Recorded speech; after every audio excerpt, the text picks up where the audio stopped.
नमस्कार दोस्तों, मैं राजकुमार मौर्य उत्तर प्रदेश में होने वाले 2027 के विधानसभा चुनाव के लिए आप सभी साथियों को एक एक जिलों के आंकड़े बता रहे हैं, सर्वे बता रहे हैं।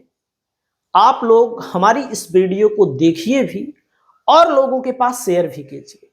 इस वीडियो में आप सभी साथियों को मैं बताने जा रहा हूं यूपी की 403 विधानसभा सीटों में से जिला सिद्धार्थनगर की 5 विधानसभा सीटों का सर्वे। हमारे पास आंकड़े हैं, हमारे पास सबूत हैं, तब हम आंकड़े को बता रहे हैं। तो दोस्तों, आप सबको पता है और हमारे आंकड़े के अनुसार एकदम साफ बता दूं, अभी मुख्य लड़ाई सपा को और भाजपा को मैं भी मान रहा हूं। मुख्य लड़ाई अभी मैं सपा और भाजपा को मान रहा हूं। तो दोस्तों, जैसे सिद्धार्थनगर में हमारा आंकड़ा बोलता है कि 5 में से 4 सपा जीतेगी, 1 भाजपा जीतेगी, 0 बसपा जीतेगी, 0 पर बसपा रहेगी, हमारा आंकड़ा। और कुछ लोगों को कहता है, कुछ लोग कहते हैं यार तुम फर्जी दिखाते हो। हम अगर फर्जी दिखाते हैं तो इस देश का कोई भी न्यूज चैनल होगा वो भी फर्जी दिखाता है। इसका मतलब सिद्धार्थनगर की 5 सीटों को अगर कैलकुलेशन किया जाए लोकसभा के चुनाव के आधार पर, तो मैं आपको पूरा का पूरा आंकड़ा दिखाना चाहूंगा। यहां पर शोहरतगढ़ विधानसभा सीट को मैंने सपा बताया है, चौधरी अमर सिंह यहां पर चुनाव लड़ेंगे, अमर सिंह चौधरी। कपिल वस्तु को सीट सपा को मैं दिखा रहा हूं, बांसी की सीट सपा, इटवा की सीट बीजेपी को मैं बता रहा हूं, हालांकि इतना आसान नहीं होगा बीजेपी के लिए। डुमरियागंज को सपा में बता रहा हूं। पिछली बार समाजवादी पार्टी ने डुमरियागंज और इटवा की सीट को जीता था, बाकी 3 सीटें बीजेपी के खाते में गई थी। तो जहां पर समाजवादी पार्टी को पिछली बार 2 मिली थी, अब की बार 4 मिलने की संभावनाएं हमारे आंकड़े में है। और कुछ लोग पूछते हैं आपका आंकड़ा कहां से आता है? हमारा आंकड़ा है, देख लो।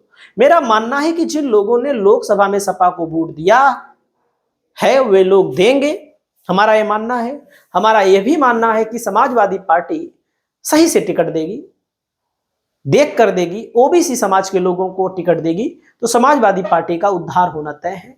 अन्यथा समाजवादी पार्टी का भी भविष्य हमें अंधकार में लगता है। जैसे जगदंबिका पाल बीजेपी से लड़े थे, और दोस्तों भीष्म शंकर उर्फ कुशल तिवारी सपा से लड़े थे। अमर सिंह चौधरी कुर्मी बिरादरी से हैं, आजाद समाज पार्टी से लड़े थे। तो यहां पर देखो, ये पहली सीट है, पहली सीट सोहरतगढ़ है, जहां पर बीजेपी का विधायक है। यहां पर बीजेपी को 88,000 वोट मिला, समाजवादी पार्टी को 76 मिला। समाजवादी पार्टी चुनाव हारी यहां पर ना। लेकिन समाजवादी पार्टी की एक कमी है, बीजेपी ने ठाकुर प्रत्याशी उतारा था, समाजवादी पार्टी ने ब्राह्मण उतारा। और आप सभी साथियों को मैं बताना चाहता हूं, ओबीसी समाज का एक बड़ा तबका है, दलित समाज का एक बड़ा तबका है, जो सोचता है कि हमारे बीच का कोई विधायक बने, हमारे बीच का कोई सांसद बने। इसीलिए 16,000 वोट अमर सिंह चौधरी के साथ गया, और 16,000 वोट से ही यहां पर देख लो कितने वोटों से बीजेपी जीत पाई है। 76 और 88 में अंतर चेक कर लीजिए आप लोग। 16,000 अमर सिंह चौधरी यहां के लोकल थे, और समाजवादी पार्टी ने यहां पर ब्राह्मण कैंडिडेट उतारकर अपने पैर में कुल्हाड़ी मार ली। अगर यहां पर अमर सिंह चौधरी को टिकट मिला होता, या इनको छोड़िए किसी अन्य ओबीसी नेता को टिकट मिला होता, तो समाजवादी पार्टी डुमरियागंज की लोकसभा सीट जीतती।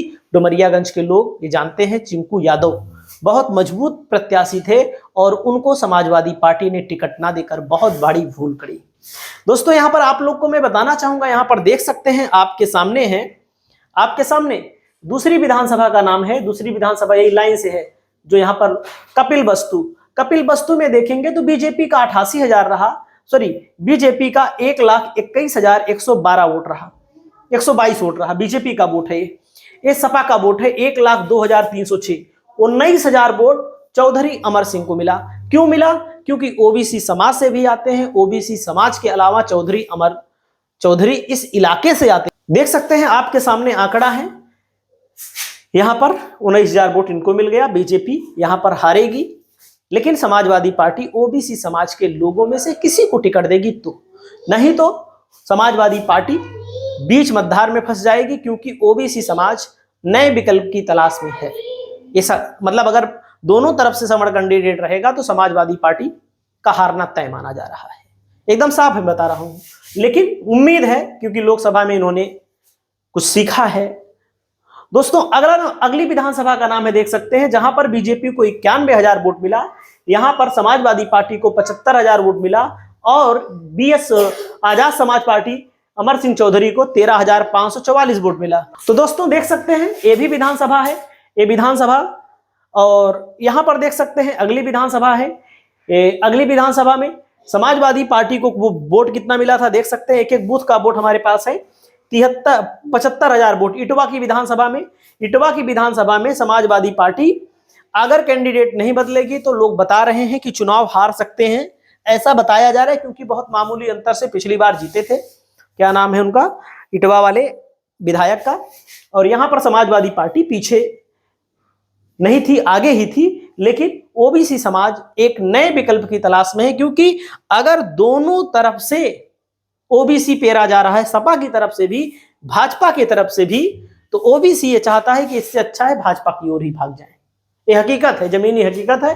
बाकी भाई अलग अलग विधानसभा का समीकरण होता है, नेताओं की अपनी पैठ होती है, बाद में कुछ लोग मजबूरियों में भी वोट देते हैं। अगली विधानसभा में मैं आपको बताना चाहूंगा कि यहां पर 89,000 वोट बीजेपी को मिला था, 88,000 वोट बीजेपी को मिला था, समाजवादी पार्टी को 89,000 वोट मिला था, 17,000 वोट यहां पर अमर सिंह चौधरी को मिल गया था। तो सिद्धार्थनगर में जो हमारा आंकड़ा कहता है, कोई भी सीट हो, इधर उधर हो सकती है, 1 सीट समाजवादी पार्टी 4 सीट जीतने की परिस्थिति में है, 1 सीट भाजपा के खाते में जा सकती है। सपा ने अगर गलती की टिकट देते समय तो खामियाजा समाजवादी पार्टी को भुगतना पड़ेगा, अन्य किसी पार्टी को नहीं भुगतना पड़ेगा। तो आपका जिला कौन सा है, अगर आप लोग जानना चाहते हैं अपने जिले के बारे में तो कमेंट करिएगा। नमस्कार।